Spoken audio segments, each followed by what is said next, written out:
What if I told you a tiny leather calendar could ruin a whole family? That one hidden notebook would turn love into betrayal and trust into silence? Because that's precisely what happened within the Brown family.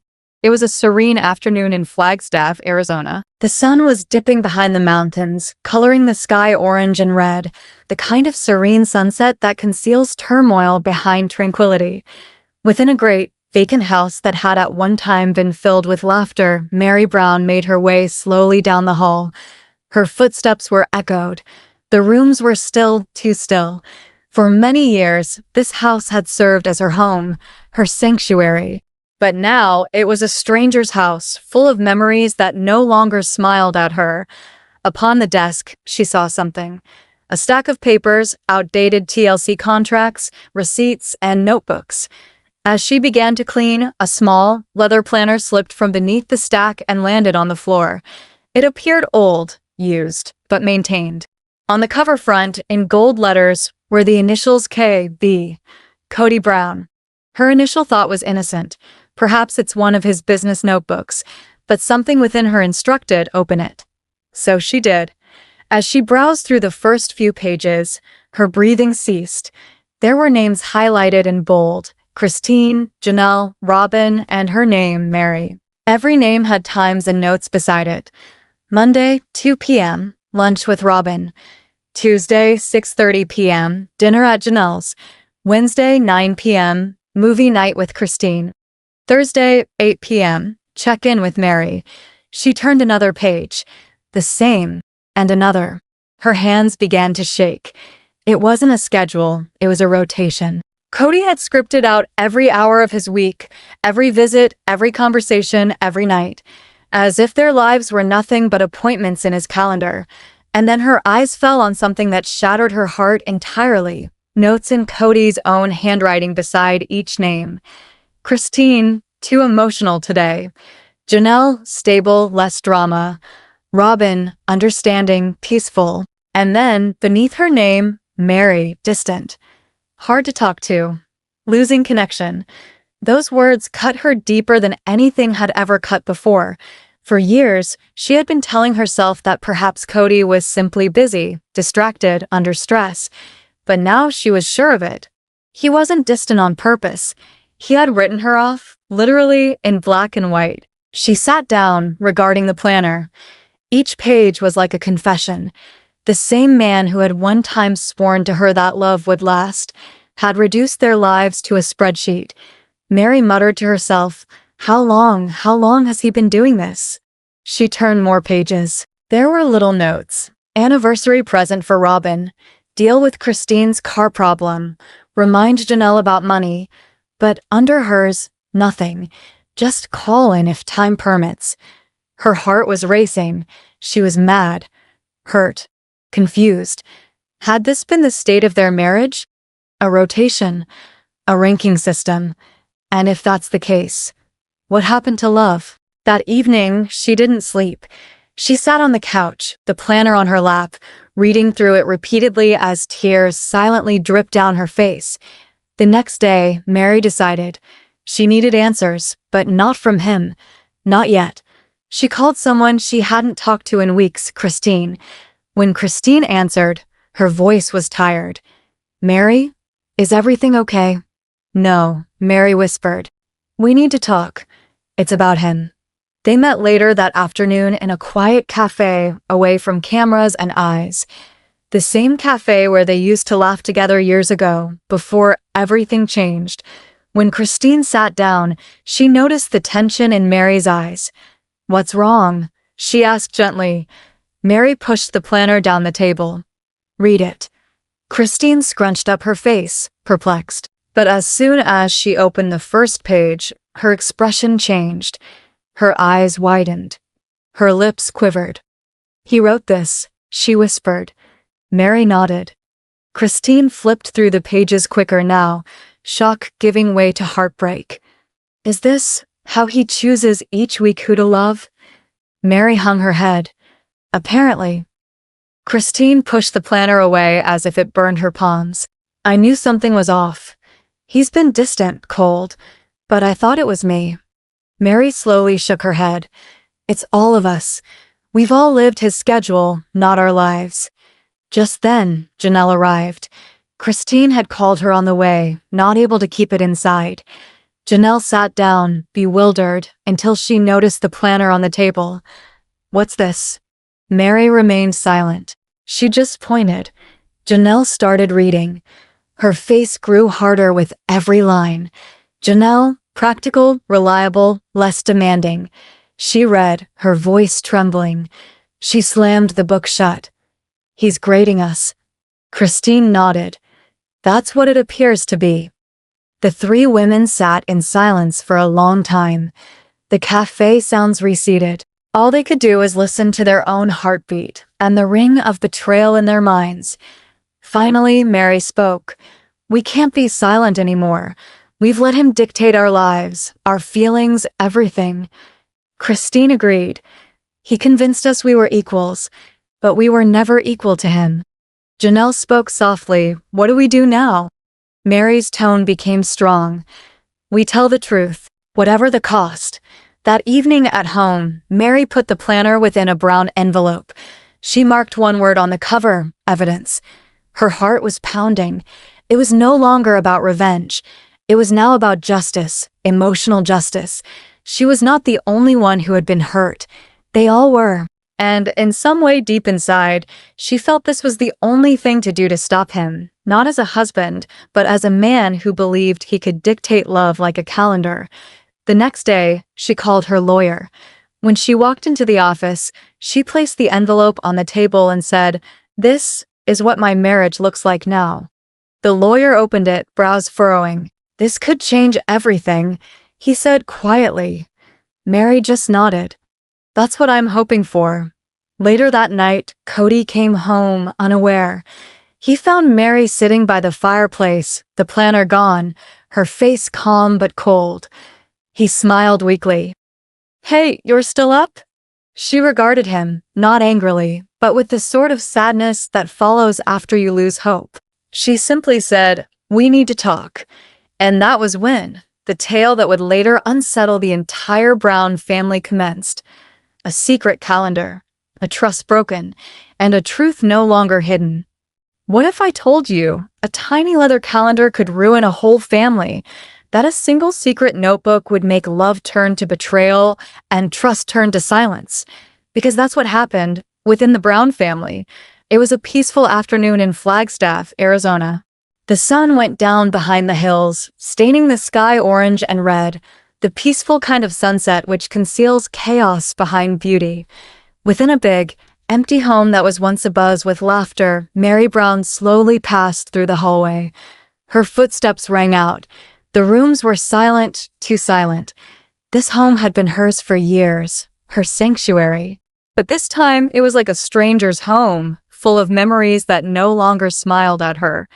On the table, she saw something.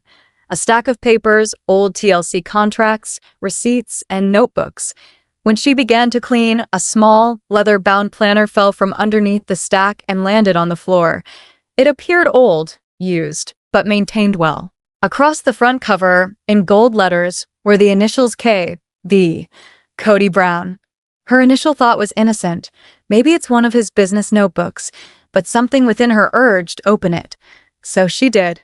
As she looked through the first few pages, her breathing ceased. There were bold names written: Christine, Janelle, Robin, and hers, Mary. There were times and notes written beside each name. Monday, 2 p.m., lunch with Robin. Tuesday, 6:30 p.m., dinner at Janelle's. Wednesday, 9 p.m., movie night with Christine. Thursday, 8 p.m., check-in with Mary. She turned another page. The same, and another. Her hands began to shake. It was not just a schedule, it was a rotation. Cody had every hour of his week accounted for, every weekend, every phone call, every evening, as if their lives were nothing more than appointments in his calendar. Then she saw something that shattered her heart entirely. Notes scribbled in Cody's own hand beneath each name. Christine, too emotional today. Janelle, stable, less drama. Robin, understanding, peaceful. And then, with her name, Mary, distant. Hard to talk to. losing connection. Those words pierced her more than anything ever had. For years, she had thought maybe Cody was just busy, distracted, under stress. But now she knew the truth. He hadn't been distant by accident. He had written her off, literally, in ink. She sat down, gazing at the planner. Each page was a confession. The same man who had once vowed to her that love was forever had reduced their lives to a spreadsheet. Mary muttered to herself, how long has he been doing this? She turned more pages. There were little jottings: anniversary present for Robin, get Christine's car problem sorted, remind Janelle about money. But for her, nothing. Just check in if there is time.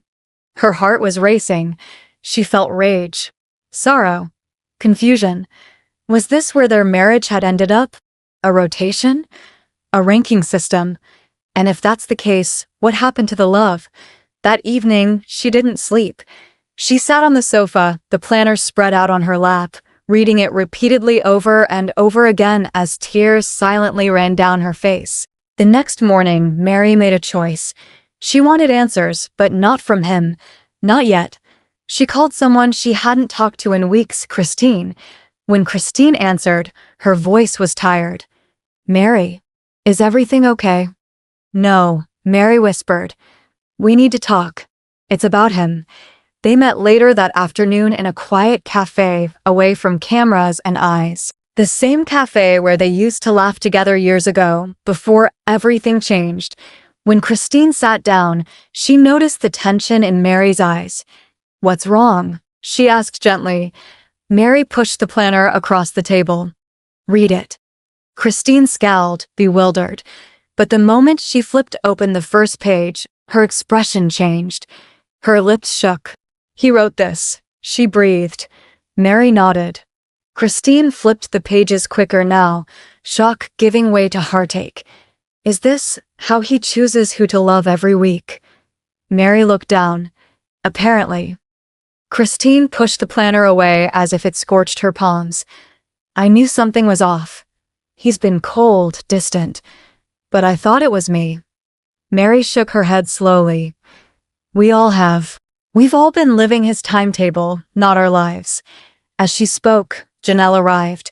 Christine had called her halfway home, unable to keep the secret inside. Janelle sat down, confused, until she spotted the planner on the table.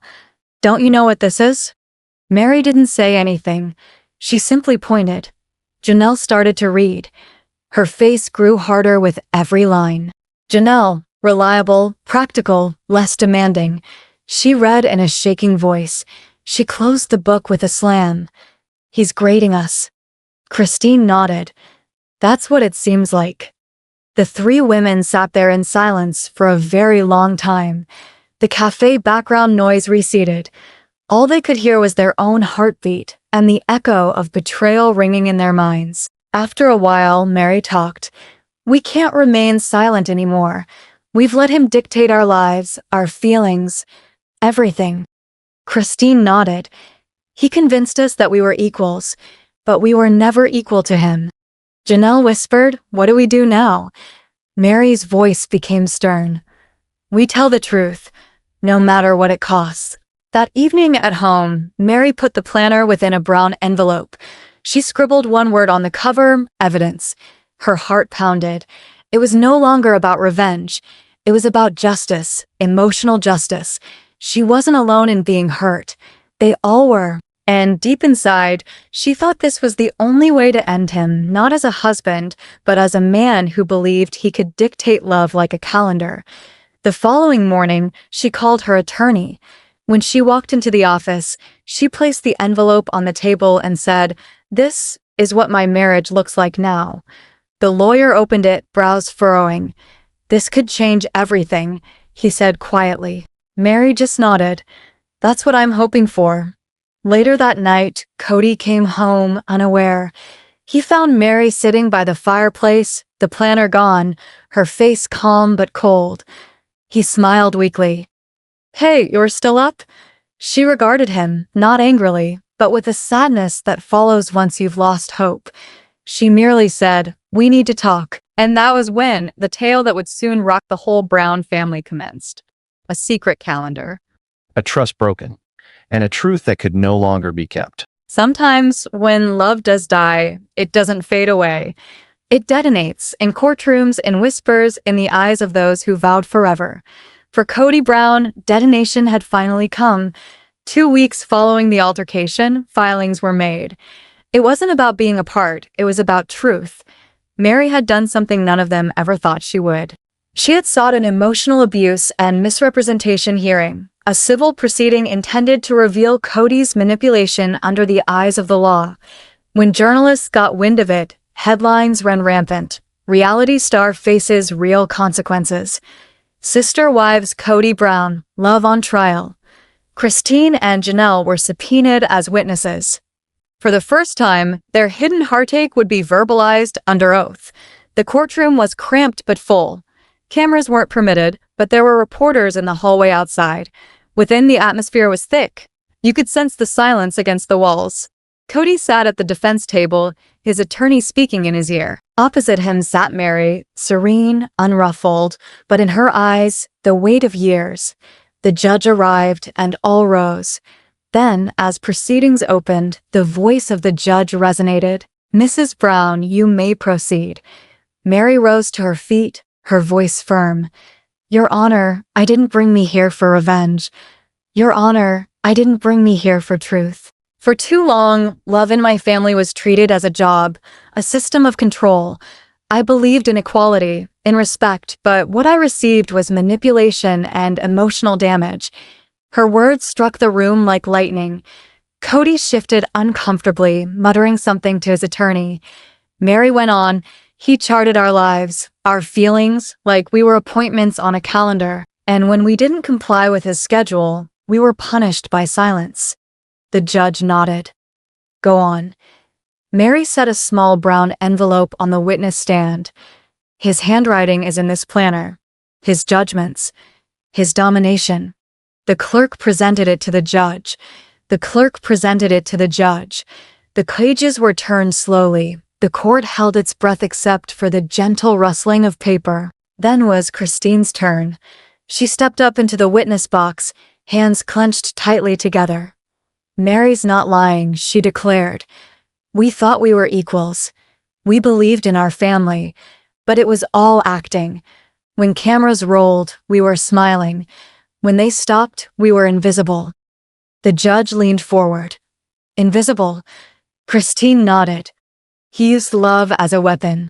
When we didn't agree, he'd withhold attention. When we asked questions, he called us emotional." Her eyes welled up. I stopped recognizing myself. Murmurs rippled through the tiny courtroom. The judge rapped the gavel. Silence. Cody's lawyer rose. "Your Honor, my client is not on trial for being an imperfect husband. These women chose this life." Christine interrupted abruptly. "We chose love, not control." The judge permitted her to proceed. Christine gazed straight at Cody. "You didn't just break promises, you broke people. And the worst part is, you called it faith." Cody refused to meet her eye. When Janelle testified, her tranquility surprised everyone. "I'm not here to attack Cody," she started gently, "but truth must be spoken. We were included in something that seemed holy, but it wasn't. Behind every family meeting was his choice. Behind every equal wife was his preference." She glanced at Mary, then at the judge. He dictated the story, even regarding who was emotional and who was loyal. The judge inquired, "And how has it personally affected you?" Janelle smiled sadly. "It made me forget my own self-worth. I stayed too long because I thought it was love." There was no noise in the room. Even Cody was shaken.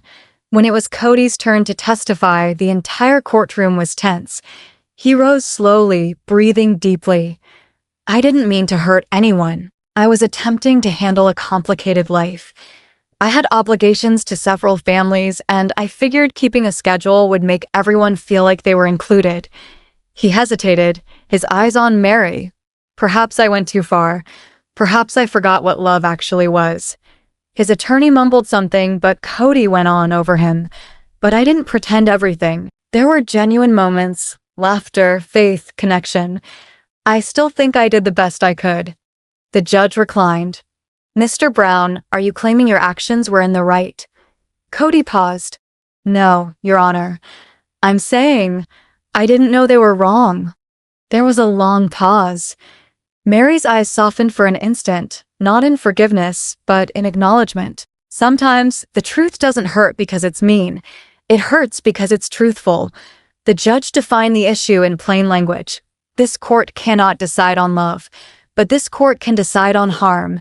Based on the evidence, this court acknowledges that there was emotional manipulation, and although it perhaps does not achieve the level of criminal abuse, the harm is clear. The judge went on, this hearing will be followed by a formal record of findings. Mrs. Brown, you have the right to further civil action or reconciliation. The court promotes counseling and closure. When the gavel came down, its sound reverberated like a last heartbeat. Cody remained motionless, eyes fixed on the floor. Christine touched Mary's shoulder. You did it, she said softly. Mary shook her head slowly. No, we did. Outside the courtroom, journalists stood waiting. Flashbulbs flashed, questions were hurled, but none of the women spoke. They walked together, side by side, into the sunshine. For the first time ever, they weren't walking behind somebody. They were walking free. Mary turned to Christine and Janelle. This isn't the end. It's just the first day we finally get to tell our own story. Christine smiled with tears. And this time, it's not written in his planner. In the distance, Cody stood and observed as they departed from the courthouse steps. The cameras captured his look, not anger, not pride, but regret. Because sometimes losing control means gaining clarity. And for Cody Brown, the courtroom wasn't his punishment, it was his mirror. Sometimes, when love passes away, it doesn't go quietly. It erupts in courtrooms, in sidelong glances, in the eyes of those who vowed forever. For Cody Brown, that eruption had finally come. 2 weeks following the incident, papers were filed. It wasn't about being apart, it was about telling the truth. Mary had crossed a line none of them thought she ever would. She had requested an emotional abuse and misrepresentation hearing, a civil case designed to bring Cody's manipulation into public light in front of the court. When journalists got wind of it, the headlines blazed like wildfire. Reality star faces real consequences. Sister wives Cody Brown, love on trial. Christine and Janelle were subpoenaed as witnesses. Their personal pain would finally be voiced under oath for the first time. The courtroom was tiny but full. Cameras were forbidden, but photographers stood in the hallway outside. The air inside was thick. You could sense the quiet weighing against the walls. Cody sat at the defense table, his attorney leaning into his ear. Opposite him sat Mary, serene, composed, but the weight of years stayed in her eyes. The judge appeared, and people rose. Then, as the proceedings started, the judge's voice rang out. Mrs. Brown, you may proceed. Mary rose from her seat, her voice firm. Your Honor, I didn't seek revenge. I sought truth. For too long, love in our household had been done as a job, a control system. I believed in equality, respect, but what I was given was manipulation and emotional abuse. Her words exploded in the room like thunder. Cody shifted uneasily, murmuring something to his attorney. Mary went on, he booked our lives, our feelings like appointments on a calendar, and when we did not keep his appointments, we were punished with silence. The judge nodded. Go on. Mary put a little brown envelope on the witness table. This planner has his handwriting, his judgments, his control. The clerk delivered it to the judge. The pages crept slowly, the courtroom hushed save for the quiet susurration of paper. Then Christine's turn. She came up onto the stand, her hands folded tightly together. Mary's not exaggerating, she said. We thought we were equals. We believed in our family, but it was all performance. When cameras rolled, we were smiling. When they stopped, we were invisible. The judge leaned forward. Invisible. Christine nodded. He wielded love as a tool. If we didn't see things his way, he'd withdraw attention. When we questioned things, He called us emotional. She became teary-eyed. I lost myself. Whispers circulated in the cramped courtroom. The judge rapped the gavel. The judge rapped the gavel. Silence. Cody's attorney rose. Your Honor, my client isn't on trial for being a less than perfect husband. These women chose this way of life. Christine interrupted quickly. We did not choose control, we chose love. Her testimony was cut off by the judge. Christine locked eyes with Cody. You broke promises, but you broke people, and to make it worse, you called it faith. Cody looked away. When Janelle testified, she surprised everyone with her calm demeanor. I'm not here to hurt Cody, she started gently. But truth needs to be said. We were involved in something that appeared holy, but was empty. Behind every family meeting was his choice. Behind every equal wife was his favorite. She glanced at Mary, then back at the judge. He controlled the narrative, even about who was emotional and who was loyal. The judge inquired, and how has that personally affected you? Janelle smiled wistfully. It made me forget my own value. I remained too long because I thought it was love. There was no noise in the room. Even Cody appeared stunned. There was a hush when it was Cody's turn to testify. The entire courtroom stiffened. He rose slowly, taking a deep breath. I never wanted to hurt anyone. I was trying to keep up with a complicated life. I had commitments to several families, and I figured keeping a schedule would make everyone feel a part of things. He hesitated, glancing at Mary. Perhaps I went too far. Perhaps I forgot what love was truly all about. His lawyer whispered something, but Cody went on over him. But I didn't fake it all. There were genuine moments, laughter, faith, connection. I still think I tried my best. The judge leaned back. Mr. Brown, are you saying that what you did was right? Cody paused. No, Your Honor. I'm saying I didn't know they were wrong. There was a long silence. Mary's eyes softened for a moment, not in forgiveness, but in understanding. Sometimes the truth does not hurt because it is mean. It hurts because it is true. The judge's words were direct. This court cannot adjudicate love, but it can adjudicate harm. On the evidence, this court finds that there was emotional manipulation, and though perhaps it does not equate to criminal abuse, the harm cannot be denied. The judge went on. This hearing will leave an official record of conclusions. Mrs. Brown, you are entitled to seek additional civil remedies or a reconciliation. The court urges counseling and closure. As the gavel hit, the sound of it rang out like a last heartbeat. Cody didn't move, his eyes fixed on the ground. Christine put her hand on Mary's shoulder. You did it, she breathed. Mary shook her head softly. No, we did. Outside the court, journalists were waiting anxiously. Flashbulbs flashed, questions were hurled, but none of the women replied. They walked together, side by side, into sunlight. For the first time, they weren't walking behind someone. They were walking free. Mary faced Christine and Janelle. This isn't the end. It's just the first day we finally get to tell our own story. Christine smiled through tears. And this time, it's not written in his planner. In the distance, Cody stood watching them depart from the courthouse steps. The cameras caught his face, not anger, not pride, but regret. Because sometimes losing control means gaining clarity. And for Cody Brown, the courtroom wasn't his punishment, it was his mirror. They believed it was all over. They believed the courtroom had told all. But the truth was yet to come out of the shadows. 3 days since the trial, Mary sat alone in her kitchen with a cold cup of coffee in her hand. She couldn't help but repeat the judge's words in her mind. The harm is undeniable. But something within her still remained incomplete. Something prompted her to believe Cody hadn't spoken the entire truth. That evening, Christine phoned. Mary, she replied tightly. You have to come see something. What is it? I don't want to tell you over the phone. Can you please come over? Mary's gut nodded. I'll be right there in 10 minutes. Upon arrival, Christine stood on the porch, phone in hand. There's a video, Christine said softly. It was leaked to one of the reporters following the case. I didn't believe it until I viewed it myself. She passed the phone to Mary. The video started off shaky, Cody, seated in a dimly lit office, speaking to someone off screen.